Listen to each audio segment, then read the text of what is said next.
Hermanos, Apocalipsis capítulo 14. Dice así la santa palabra de Dios. Nosotros vamos a exponer Apocalipsis 14 desde el versículo 1 hasta el versículo 5. Usted me acompañe en su lectura silenciosa. Dice así la santa palabra de Dios. Después miré y he aquí el Cordero estaba en pie sobre el monte de Sión, y con él 144,000 que tenía el nombre de él y el de su padre escrito en la frente. Y oí una voz del cielo, como estruendo de muchas aguas, y como sonido de un gran trueno. Y la voz que oí era como de arpistas que tocaban sus arpas. Y cantaba un cántico nuevo delante del trono y delante de los 4 seres vivientes y de los ancianos, y nadie podía aprender el cántico sino aquellos 144,000 que fueron redimidos, y entre los de la tierra. Estos son los que no contaminaron con mujeres, no se contaminaron con mujeres porque son vírgenes. Estos son los que siguen al Cordero por donde quiera que va. Estos fueron redimidos de entre los hombres como príncipes para Dios y para el Cordero, como primicias, para Dios y para el Cordero.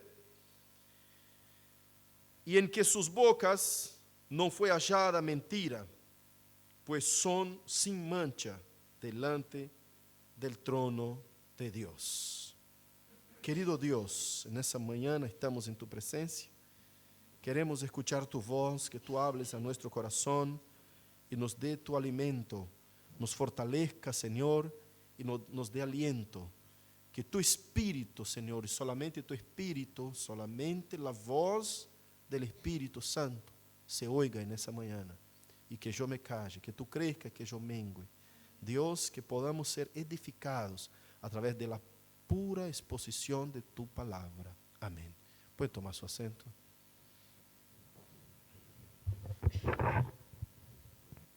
Aleluya.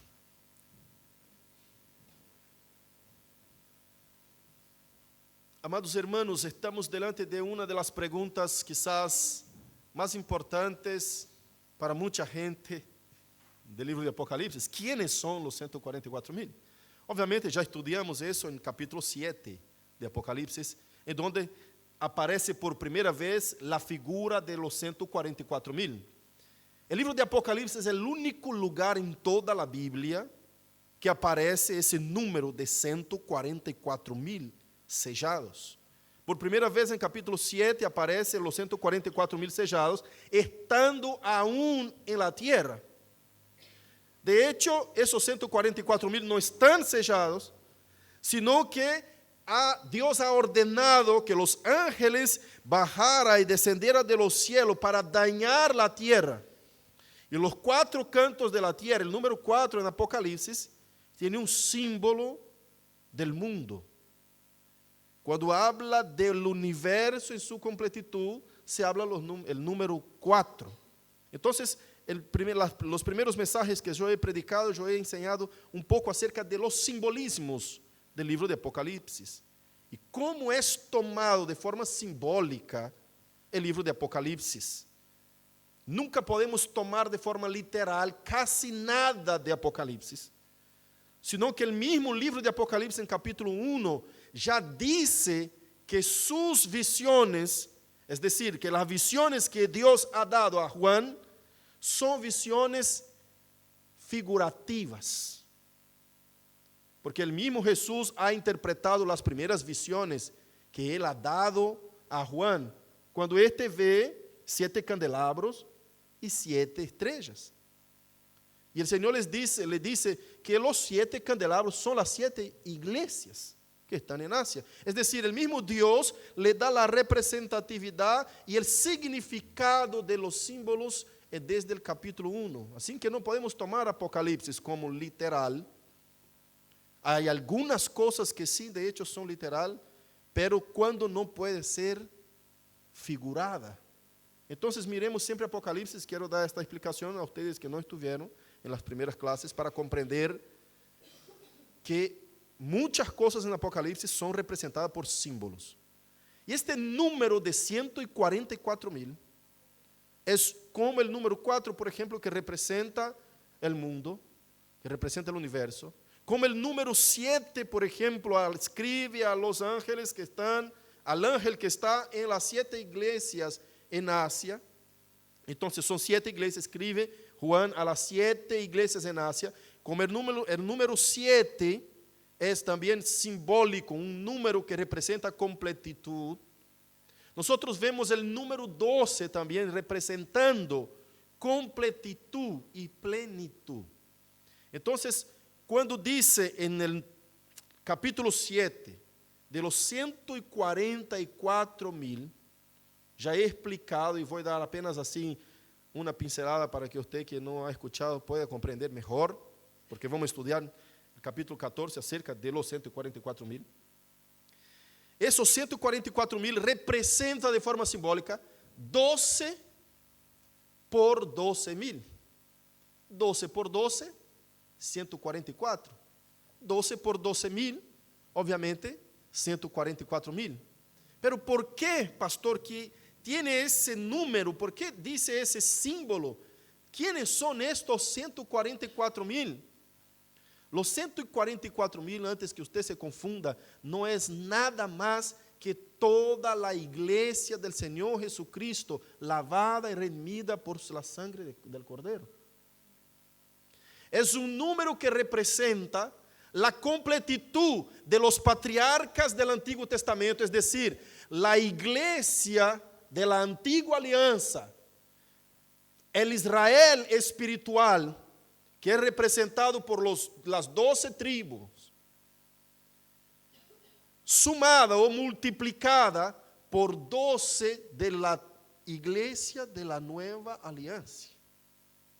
Entonces serían los 12 apóstoles de Jesucristo representando a la completitud de la iglesia en la nueva alianza. Entonces tenemos la completitud de la iglesia de la antigua alianza representada por las 12 tribus de Israel, que es mismo las 12 tribus relacionadas una a una en el capítulo 7 de Apocalipsis, multiplicado por el 12 de la completitud de la iglesia de la nueva alianza. ¿Y por qué 1,000? Hay estudiosos que hacen muchas cuentas y sacan cálculos, intentan buscar cosas. Dicen los estudiosos que el número 10 es un número que representa la completitud matemática, aritmética. Es decir, si usted llega a 10, entonces llegaste a una totalidad máxima. Como el porcentaje representa 100%, es la totalidad máxima en matemática. Dice algunos estudiosos, calculando y buscando por qué puso ese número. Algunos dicen, porque 12 por 2 es 144. 12 elevado a segunda potencia, 144. 12 de la antigua alianza, 12 de la nueva alianza. Y 10 elevado al cubo es 1,000. Entonces sería 144 por 1,000. Sumando ahí la completitud de Dios, que es 12, con la completitud del hombre, que sería 10. Entonces, como decir, toda una totalidad, dicen los estudiosos. No sabemos, nosotros no podemos decir, los 144,000 es por causa de esa cuenta, porque saqué la cuenta esa, hermanos. Así como no sabemos calcular el día y la hora que va a venir nuestro Señor, como muchos empiezan a poner que la vaca lazana todavía no está en Israel, o algunos dicen, ya está la vaca lazana preparadita, y intentan buscar una fecha como excusa de no esperar a Jesucristo todos los días. Por eso ya no se predica que Jesús puede venir hoy o mañana, porque están haciendo cuenta y sacando cuenta para decir determinadamente, más o menos, la fecha que vendrá nuestro Señor. Y eso es una insanidad terrible, porque el mismo Jesucristo nos ha advertido a cada rato, estad preparados, porque vendré como un ladrón, en la hora que ustedes no esperarán. Así que esas cuentas no nos llevan a ningún lado, sino que el número es un símbolo de la completitud de la iglesia, porque el mismo texto nos dice, ¿quiénes son estos? Versículo 4 dice, estos son los que no se contaminaron con mujeres. ¿Qué significa eso, pastor? No se contaminar con mujeres. ¿Por qué son vírgenes? Pues son vírgenes. Acá te quiero traer una explicación muy específica, porque muchas veces algunos piensan, ¿será que son vírgenes en un sentido literal? No puede ser. Como ya recién expliqué, no puede ser interpretado Apocalipsis de forma literal. Juan ve en el capítulo 19, si no me falla la memoria, una mujer montada sobre un dragón y un montón de símbolos. Esa mujer está en un dragón en el desierto, montada sobre ese dragón, y pregunta, ¿qué quiere decir esa mujer? Él pregunta a Dios, que le muestra la visión. Él mismo sabe que las visiones que él tiene no pueden ser interpretadas de forma literal. ¿Cómo nosotros, al interpretar Apocalipsis, podemos tomarlas de forma literal? Entonces Jesús, el ángel que le está mostrando esta visión, le dice, esta es la gran ramera, esa mujer que está montada sobre el dragón, es la gran ramera, pero todavía vamos a llegar ahí. Para que usted sepa que no podemos tomar, ¿cómo son vírgenes? ¿Será que hay algún hombre en la tierra que aún son vírgenes, o que hubo, o que están con Dios? Esos hombres nunca se contaminaron con mujeres en un sentido literal. Ya te voy a decir qué significa no contaminar con mujer. Hermanos, cuando Dios llama a su pueblo y separa a su pueblo desde la antigua alianza, desde el Antiguo Testamento, Dios empieza a decir a su pueblo, no se prostituya como las otras naciones, adorando a dioses ajenos. Ustedes son propiedad exclusiva de Dios. Ustedes apenas pueden adorar al Dios de Israel. No adultere con otras mujeres. ¿En qué sentido? ¿Cómo es adulterar? Adulterar es cambiar la forma original. Eso es adulterar. Salir del principio que regula la originalidad de algo para lo cual fue creado. Por eso cuando un matrimonio tiene relaciones con otra persona fuera de lo que debería estar, se llama adulterio. Pero la palabra adulterio no nace ahí. La palabra adulterio nace de romper ese pacto, esa alianza, esa originalidad que tenía con la cosa primera para la cual fue creada. Cuando Dios habla a su pueblo, Israel, diciendo, ustedes se fueron a otros lugares y tomaron mujeres de otras naciones y se prostituyeron con ellas. No con las mujeres, sino que con sus dioses. Es decir, ustedes dejaron de adorar a mí y adulteraron la adoración de ustedes para con otros dioses. Ustedes han adulterado para conmigo. Yo veo en Apocalipsis más adelante, capítulo 19 también, capítulo 21, hablando de la novia del Cordero, vi descender del cielo. Cuando dice la novia del Cordero, y nosotros leímos capítulo de Juan, hablando, refiriéndose a la iglesia, como novia del Cordero, capítulo 3 de San Juan, que leímos esa mañana, cuando Juan dice, el amigo del novio tiene la novia y la prepara para su novio, la prepara para su esposo. Yo no soy el Cristo, es decir, yo no soy el esposo de la novia, yo no puedo enamorarme de la novia de Cristo. La novia pertenece a Cristo. Estos hombres que se han enamorado de la iglesia de Dios y que se han constituido dioses para su iglesia, han hecho al pueblo de Dios adulterar en contra de Dios. Muchas veces la manera como nosotros elegimos cómo queremos adorar a Dios en la reunión, estaba leyendo el capítulo 30 de eso, si no me falla la memoria, cuando Dios empieza a decir, yo quiero que usted construya un tabernáculo. Y ese tabernáculo tiene que medir tantos codos para acá, tanto para allá. Usted la madera esa no la puede meter, ponga esa madera. Acá quiero que usted edifique algo de oro fino, oro finísimo. Usted haga de esa forma y de esa forma. ¿Qué está diciendo Dios? Yo exijo una forma por la cual quiero ser adorado. Cuando nosotros pensamos, venimos a la reunión, decimos, pero esa reunión están así, ¿no? No me siento así volando, no me hago piel de gallina, y qué sé yo. ¿Estamos adorando de hecho a Dios o vinimos para adorar a nosotros o a los demás? Estamos preparando un culto para nuestro Dios, como Él quiere ser adorado, de la manera como Él dijo que quiere ser adorado, obviamente, no de la forma como está en el Antiguo Testamento, porque el capítulo 10 de Hebreos dice que las formas del Antiguo Testamento apenas eran una figura y sombra de las cosas venideras que estaban por venir. Así que vemos no formas, sino que exigencia de un Dios que quiere ser adorado, y Él dice cómo quiere ser adorado y la manera como quiere ser adorado. Y en el Nuevo Testamento no ha cambiado la forma de exigencia de Dios para su culto. Ha cambiado los elementos, porque los elementos son símbolos, simbolizaban.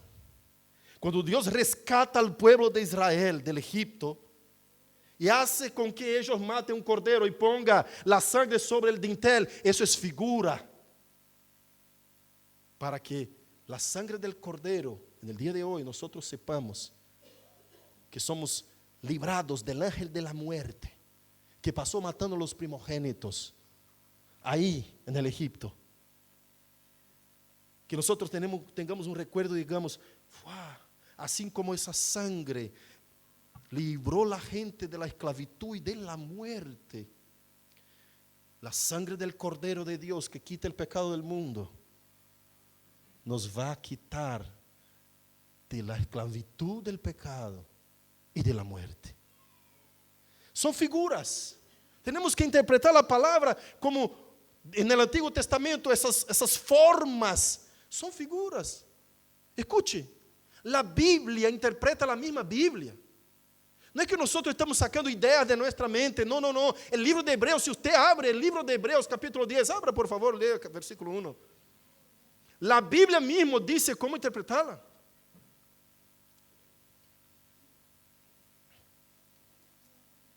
Hebreos 10:1. 10:1.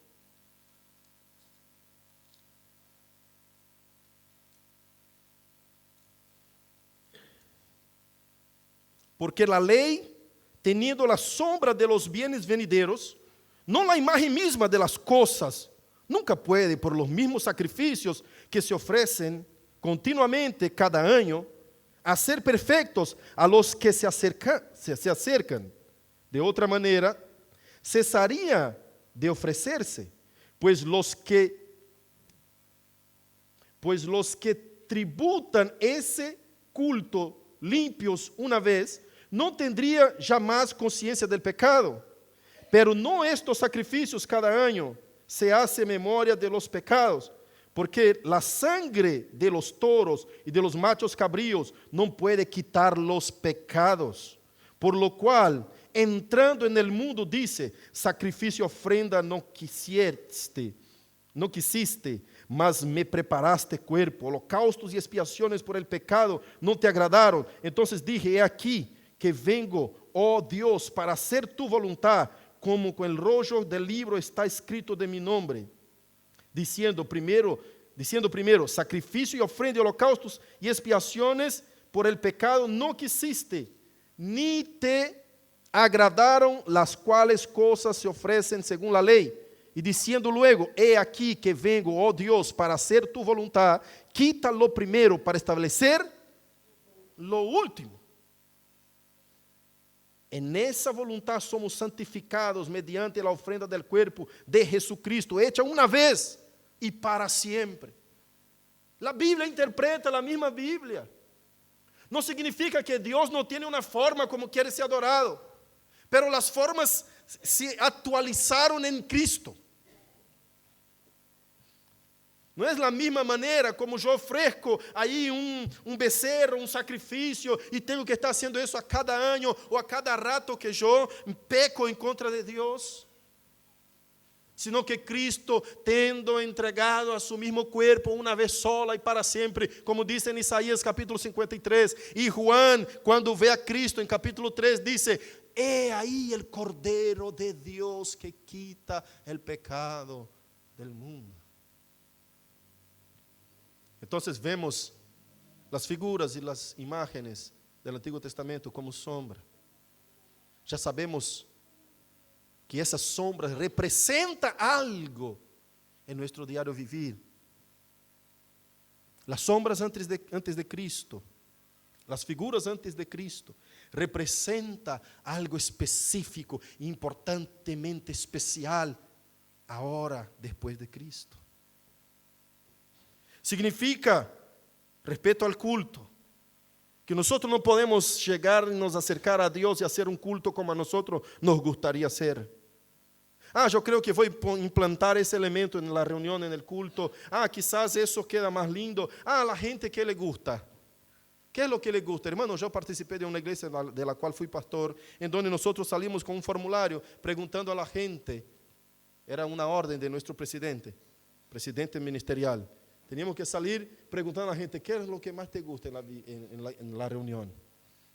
Y si no hay algo que te gusta, poner lo que te gusta. ¿Qué te gustaría que tuviera en la reunión? Haciendo ahí una, ¿cómo dice el nombre en castellano? Una encuesta. Para poner la reunión al gusto de la gente. ¿Qué Dios estamos adorando?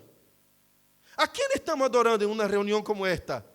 ¿Estamos adorando al Dios de Israel o estamos adorando a ese Dios que nosotros mismos constituyemos adentro de nuestra reunión para agradar a nuestras concupiscencias? ¿Qué clase de adoración estamos haciendo? ¿A quién estamos adorando? Todos somos adoradores. Aunque usted no sea creyente, sos adorador de algo. O a alguien adorás. Si no adorás a alguien, estás adorando a algo seguramente, te digo con toda seguridad. Sea tu partido de fútbol, sea tu mamá, sea tu novia, la pusiste en lugar de Dios en tu corazón. Si esta cosa está arriba de cualquier cosa, esta cosa o esta persona está arriba de cualquier cosa, está justamente en contra de la palabra de Dios que viene a ti y dice: adorar y amar a Dios arriba de todas las cosas, sobre todas las cosas, con toda tu fuerza, todo tu entendimiento, toda tu conciencia, con toda tu pasión. Si cualquier cosa ha tomado ese lugar, ya estamos yendo en la iglesia. Quizás seguimos yendo a la iglesia, pero estamos todavía adorando a la bestia mismo del capítulo 13 de Apocalipsis que hemos estudiado. Y estos hombres del capítulo 14, que no se contaminaron con mujer, son los siervos de Dios, cada uno de nosotros, yo y vos, que no nos contaminamos. Una mujer en el sentido de decir aquella otra cosa que me lleva del original. Porque no está diciendo tuvo relaciones con la mujer, está diciendo contaminar. El texto no está poniendo la naturaleza normal de una relación de un ser humano, un hombre con una mujer. No. No está condenando esta relación como algunos quieren interpretar. No. Está diciendo contaminación. Está diciendo una cosa pura, tener una relación con algo impuro, es una contaminación. ¿Usted puede comprender eso? Una cosa en su lugar debido, cuando sale de su lugar debido y va a un lugar indebido, es una contaminación. Cuando un hombre creado por un Dios todopoderoso deja su adoración a ese Dios todopoderoso y va a adorar a la creación, es una contaminación. Y para Dios es abominación. El Señor llama a Oseas, no sé si usted alguna vez ya ha leído el libro de Oseas, chiquitito, anímate a leerlo. El libro de Oseas, el Señor le llama y dice, Oseas, toma una mujer prostituta para ti. Yo una vez vi un pastor en Brasil que tomó una mujer prostituta diciendo que estaba basado en el libro de Oseas. Seguro, pasó en la tele y todo, ¿eh? Y la reportera le entrevistaba y decía, ¿usted está con esa mujer porque la Biblia dice? Sí, porque la Biblia dice. ¿Y tu esposa no pasa nada? ¿Todo bien para ella? Sí, todo bien, la esposa de al lado. No voy a entrar ni en eso, es barbaridad. Entonces, es absurdo cómo se interpreta la Escritura de forma que uno puede tomarla de forma tan literal en algunos pasajes. Obviamente que uno de los principios de la Escritura, la interpretación, es interprétela de forma literal. Ese es uno de los principios. Cuando se puede. Cuando Jesús dijo, yo soy la puerta, ¿se puede interpretar de forma literal? No. ¿Por qué? No tiene manija, Jesús no es literalmente una puerta. Entonces, es un sentido figurado, un sentido metafórico, ¿no? Entonces, cuando el Señor dice a Oseas, toma para ti una mujer prostituta, usted va a estar con ella y va a casarse con ella. Y después que usted se case con esa mujer, ella te va a traicionar con muchos otros hombres. Y ella se va a acostar con esos hombres. Pero esos hombres son malos hombres, no son esposos verdaderos. Son hombres que quieren aprovechar de ella y van a aprovecharse de ella y la van a echar.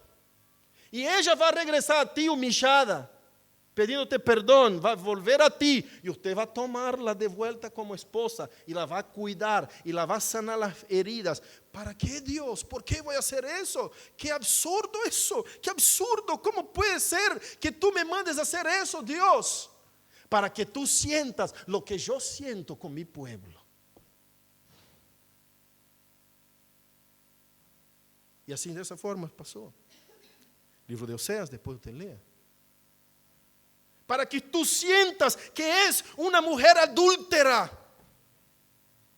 Si Cristo fuera a divorciar de nosotros, cada vez que nosotros como iglesia adulterásemos en contra de Él, ya estaríamos todos nosotros en el infierno. Pero Él cuida a su iglesia.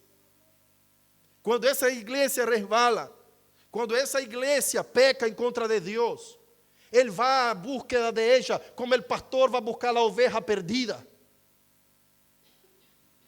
Y la trae de vuelta y la sana.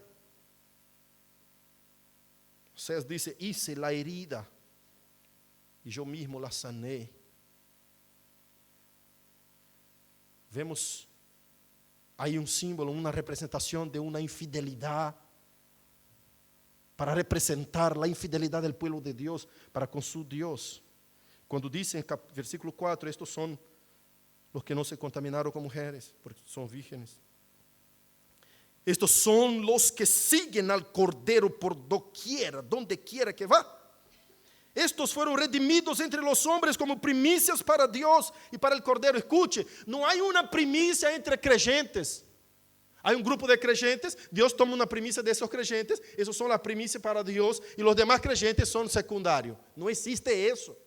El texto no está hablando de eso, el texto está diciendo, esos son las primicias de los hombres, todos, para con Dios. Los salvos son primicias para Dios, son primicias. Cada uno de nosotros somos guardados por Cristo, a fin de que ninguno siquiera de los 144,000, simbólicamente, ninguno siquiera de la totalidad de los salvados se pierda cuando allá se pase lista. Acá vemos los mismos 144,000 que el ángel bajó del cielo gritando a gran voz, cuando Dios había ordenado que los ángeles destruyeran y dañasen la tierra en el capítulo 7 de Apocalipsis. Ahí viene un ángel bajando del cielo, descendiendo del cielo y gritando en gran voz, no toque la tierra ni le haga daño a nada hasta que yo haya sellado a los 144,000. ¿Usted es sellado por Dios? ¿Sabe qué es ese sello? Efesios capítulo 1, versículo 14, nos dice claramente que ese sello es el Espíritu Santo, el cual son las arras, son los garantes de nuestra salvación para el día de redención. Está escrito en Efesios capítulo 1, versículo 14.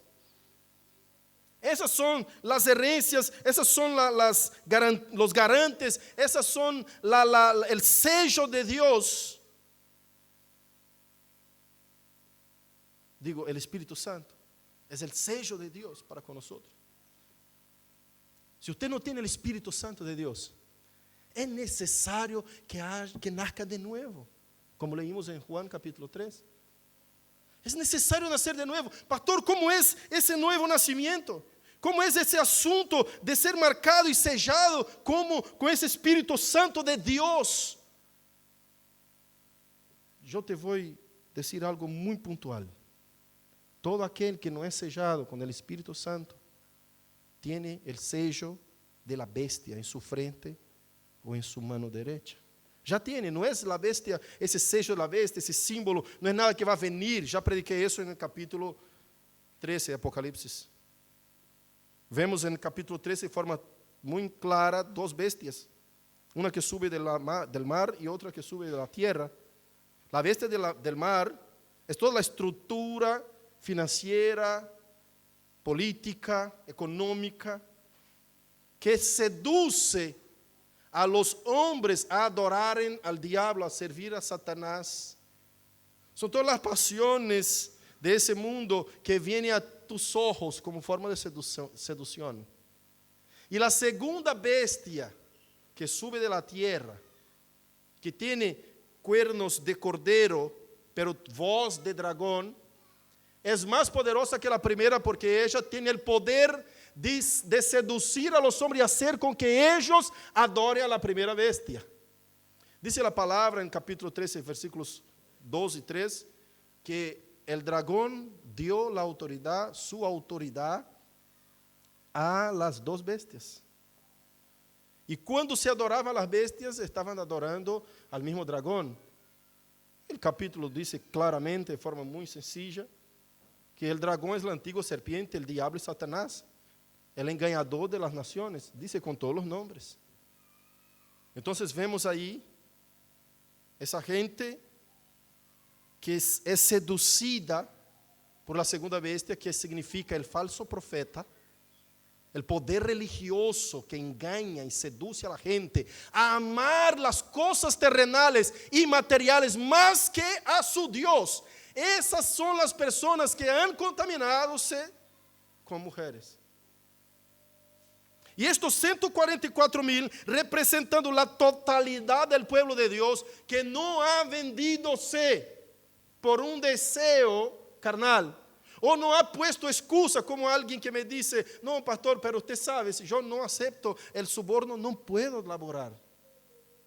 En ese medio, si yo no acepto eso, acá la corrupción es muy común.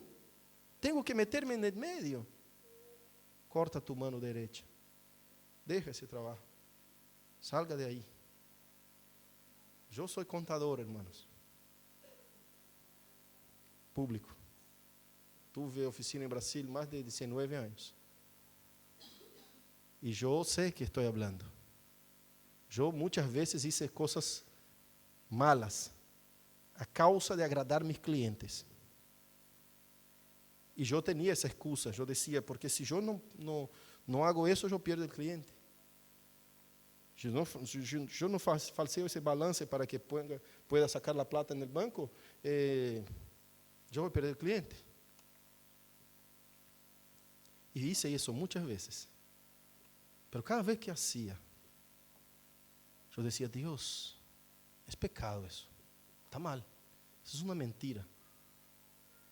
Y ahí venía el espíritu de la bestia, que ya ustedes que no conocen, no escucharon la prédica del capítulo 13, necesitan escuchar para comprender lo que estoy hablando. Venía y decía, no, pero es normal, eso, si usted no hace eso, va a salir del comercio, del mercado. Si usted mira dos iglesias, la de Tiatira y el de Pérgamo, de Apocalipsis capítulo 3, 12 y 3, usted va a ver que Dios, el mismo Jesucristo, reprocha esas acciones de la gente que está aceptando seducción con la excusa de decir, pero yo me metí al pecado porque necesitaba conocer el pecado. Estuve conversando con un hermano otro día que me decía, no, pero para conocer bien eso tengo que meterme ahí. Yo dije, eso son estrategias políticas de 2 libros de cabecera de políticos que se estudian derecho.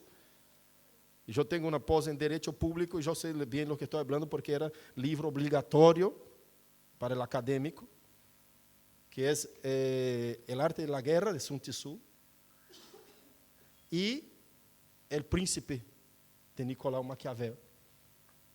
Estos 2 libros eran libros de cabecera de cualquier estrategista político. Toda enseñanza maligna para que la gente pueda actuar de acuerdo al reino terrenal y humano. Así que estas 2 bestias que seducen a los hombres a estar conforme con las cosas de ese mundo, a amar y apasionarse por ese mundo, están poniendo en su mente, en su idea, en su pensamiento, en su frente, su marca, su sello.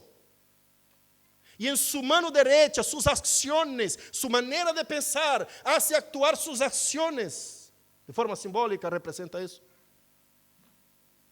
Están sellados por el número que tampoco vamos a calcular, sino que es un número representativo de una marca. 666. Así que aquellos que fueron marcados por la sangre del Cordero, que tienen la marca del Espíritu Santo en su vida, no se contaminan con las cosas que ofrecen las 2 bestias de Apocalipsis 13. Vemos un confronto, un contraste. Desde cuando estudiamos Apocalipsis 13, un caos terrible, esas 2 bestias seduciendo a toda la gente del mundo. Y cuando llegamos al capítulo 14, tenemos un bálsamo para los salvados, obviamente, que vemos los 144,000, todas las naciones que son marcadas con el poder del Espíritu Santo. Gente de todas las naciones, de todos los lugares, que siguen al Cordero por donde quiera que va. Esas personas están en donde, versículo 1, junto al trono de Dios, cantando un cántico nuevo que nadie sabe aprenderlo. Porque es una experiencia nueva. Nunca jamás nadie estuvo en la presencia de Dios como van a estar esos 144,000 que representan la iglesia. Nunca jamás alguien va a aprender a cantar ese himno. Algunos, el impío, va a decir, yo quisiera aprender ese himno. ¿Qué significa ese cántico nuevo, ese himno? Significa la dignidad y la honra de entrar en la presencia del Cordero. Y muchos van a llegar diciendo, yo quiero comprar, yo quiero pagar, yo quiero aprender. No, eso es imposible. Solamente aquellos 144,000 que fueron redimidos de entre los de la tierra. Para cerrar, versículo 5 dice, en sus bocas no fue hallada mentira, pues son sin mancha delante del trono de Dios. ¿Cuántos de nosotros queremos cantar ese cántico? Amén. Vamos a acercarnos al trono de Dios Todopoderoso y vamos a cantar ese cántico. Cuando Juan ve el ángel bajando en el capítulo 7, aún no están sellados los 144,000. Aún estamos en la gran tribulación o en el milenio, como se puede llamar. Si usted no ha escuchado las prédicas anteriores, escuche. Aún estaremos en esa gran tribulación. Aún estaremos sufriendo persecuciones. Aún estaremos en los 3 años y medio. de las 7 semanas de Daniel. Aún estaremos en los 1260 días del que habla capítulo 12, Apocalipsis. Aún estaremos en los 42 meses del que habla el capítulo 8, si no me falla la memoria. 11, perdón, capítulo 11. Aún estaremos acá, y el ángel está diciendo y diciendo: voy a sellar a los míos antes que mande las plagas, las 10 plagas sobre el Egipto. Dios selló a los suyos y los separó, y la plaga no tocaba en los hijos de Israel, porque Dios los estaba guardando. Así representa ese ángel, capítulo 7, Apocalipsis, para sellar a los suyos. Vemos aún esos santos por serem sellados. No capítulo 14, lo vemos ante el trono de Dios. Le vemos el Cordero en pie sobre el monte Sión, que representa la morada de Dios, el lugar en donde Dios pone estabilidad y seguridad para sus salvos. Y con él los 144,000. Y que tenía el nombre de él y el de su Padre. Tenía el nombre del Cordero y el nombre de su Padre, marcado por el Espíritu Santo. Ya sabemos que Dios, Padre, Hijo y Espíritu Santo es una Trinidad. Y si usted tiene la marca del Espíritu de Dios, usted tiene el nombre de Dios en tu frente. Así que en donde usted vaya, la gente va a decir: ese es creyente, ese es cristiano, ese es distinto, ese actúa diferente. Ah, si fuera un impío acá, iba a pegar. Ah, si fuera un impío acá, iba a hacer eso. Eso hay algo diferente en él. ¿Será que la gente puede mirar hacia nosotros y decir esas cosas de nosotros? ¿O estamos nosotros actuando como impíos en los momentos de dureza? ¿Estamos reaccionando como estos que no se contaminaron? Tristemente hay algunos hermanos que están reaccionando como impíos en su diario vivir. Y concurren a la iglesia hace muchos años. Hermano, en nombre de Jesucristo, eso en nada representa la marca del sello del Espíritu Santo en tu vida. Usted tiene que actuar de forma distinta en tu matrimonio. Tiene que actuar de forma diferente en tu casa, en tu hogar. Tiene que actuar de forma diferente en tu trabajo, en tu colegio, en tu universidad. Tiene que actuar de forma distinta. O usted tiene la marca del Cordero, de la sangre de Cristo en los dinteles de tu puerta. O usted tiene la marca de la bestia. Apocalipsis habla de 2 marcas repetidamente. El que no tiene la marca del Cordero tiene la marca de la bestia. Y no es simplemente por venir a una iglesia o por decir adelante yo recibo a Cristo. No es por ser bautizado en una iglesia que tu vida cambia. No. No estoy diciendo que esas cosas no son necesarias. Esas acompañan a la que pasó internamente en tu corazón. Esas son las cosas visibles que reflejan la invisible que ha pasado en tu corazón. Pero algunas cosas visibles pueden pasar sin que haya pasado la invisible en tu corazón. Así que hay mucha gente que han sido bautizada, que concurre a una iglesia, que incluso están en ese lugar en donde yo estoy ahora, que nunca han nacido de nuevo, porque no producen frutos. Tal como actúa un impío, actúa esa persona. No ha tenido una experiencia de que el Espíritu Santo le inquieta el corazón cuando habla una mentirita siquiera. No ha tenido la experiencia de doler su alma cuando peca contra su Dios. Son personas que se dicen creyentes, pero son cristianos nominales. Dice la palabra de Dios que en aquel día el Señor separará las ovejas para un lado y los cabritos para otro. A su mano derecha estarán las ovejas y a la izquierda los cabritos. Dice la palabra de Dios en San Juan capítulo 6.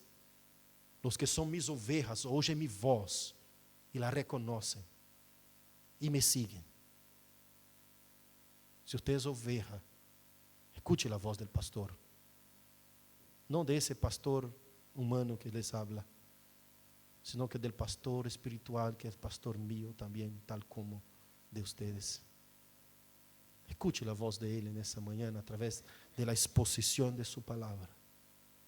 Y riéndase a sus pies. Y arrepiéntete mientras sea tiempo. Pida a Dios esa experiencia del nuevo nacimiento. Porque ese nuevo nacimiento te da una nueva identidad. Te da una nueva naturaleza. La naturaleza del unigénito de Dios está en ti. Cuando usted nace de nuevo. La naturaleza de aquel que tiene, únicamente aquel que tiene la genética divina. Romanos 8:28 dice que Él es el primogénito, el primero con esa gen entre muchos hermanos. Cuando usted nace de nuevo, tiene una experiencia de tener la genética de Cristo. La nueva naturaleza que peleará en contra de tu naturaleza pecaminosa y te hará vencer. Eso solamente el Espíritu Santo puede causar. Solamente el poder de Dios puede causar. Yo les predico con toda la obligación que tengo bajo la responsabilidad que Dios me ha dado. Pero no tengo el poder y soy impotente en convencer cualquiera de ustedes a cambiar. Pero el Señor dice a Isaías, vaya y predique. Quer escuche, quer no. Pero saberán que un día hubo entre ellos un profeta que les predicó fielmente la palabra de Dios. Y el profeta no es aquel que dice el futuro, hermanos, como muchas veces escuchamos por muchos lados. El profeta es aquel que entrega el mensaje de Dios fielmente. Así dice el Señor, no habla en su nombre, así dice el Señor. Por eso es un peligro los profetas por ahí. Porque si Él dice en el nombre del Señor y esas cosas van en contra de la palabra, entonces ¿en nombre de quién está hablando? Y si Él dice apenas lo que está escrito, entonces no hace falta profetizar para gloriarse a sí mismo, sino que exponer la Escritura.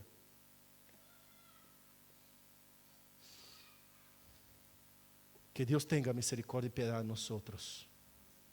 Nos haga comprender su palabra y vivir una vida realmente de un nuevo nacido. No estoy diciendo que somos perfectos, que usted tiene que ser tan perfecto que si cometer un error o un resbalar, ya te sentís condenado al infierno. No, hermanos, estoy diciendo que tal como nuestro Señor es santo y perfecto, tenemos que estar siempre luchando para ser como Él. Pero veo que somos humanos y resbalamos. Si usted resbala, si usted se equivoca, dice la palabra en 1 de Juan, hijitos, no pequéis. Pero si usted peca, ten delante del Padre un abogado. Es decir, tenga la seguridad. No estoy diciendo que usted nunca más va a pecar en tu vida cuando nazca de nuevo. No es eso que estoy diciendo. Estoy diciendo que el nuevo nacido, el Espíritu Santo de Dios le inquieta cuando éste resbala. No está conforme, no está tranquilo. Su vida ya no es más igual. Nunca más usted pensará igual. Nunca más actuará igual. Fuiste nacido de nuevo, tu vida cambió. Si pecaste, va a estar a los pies del Salvador diciendo, yo necesito tu perdón, Señor, por favor, no puedo acostarme esa noche sin que tú me perdones y me sienta perdonado por ti. Yo cierro con eso diciendo que David fue uno de los hombres en la Biblia que más ha pecado. Pero ¿por qué nosotros nos enteramos de eso? Porque él mismo ha escrito acerca de sus pecados. Él y nadie más fue el que comentó y confesó todos sus pecados. Y pecados escabrosos, pecados tenebrosos, feos. En la Escritura leemos acerca de David. ¿Por qué, hermanos? Porque él ha confesado sus pecados, no porque sea santo, tan santo que nunca cometiera un solo pecado, sino que es santo porque es protegido por Dios y en su corazón hay el poder del Espíritu Santo que no le deja quieto cuando se equivoca. Assim devemos vivir uma vida de santidade pura delante de Deus, pura, com todo o esforço de nosso coração, pura, para viver em santidade, peleando em contra do pecado, que sempre está golpeando a nossa porta, para salirmos adelante e vencermos as dificuldades da vida, em nome de Jesucristo. Amém. Cierre tus ojos, vamos orar.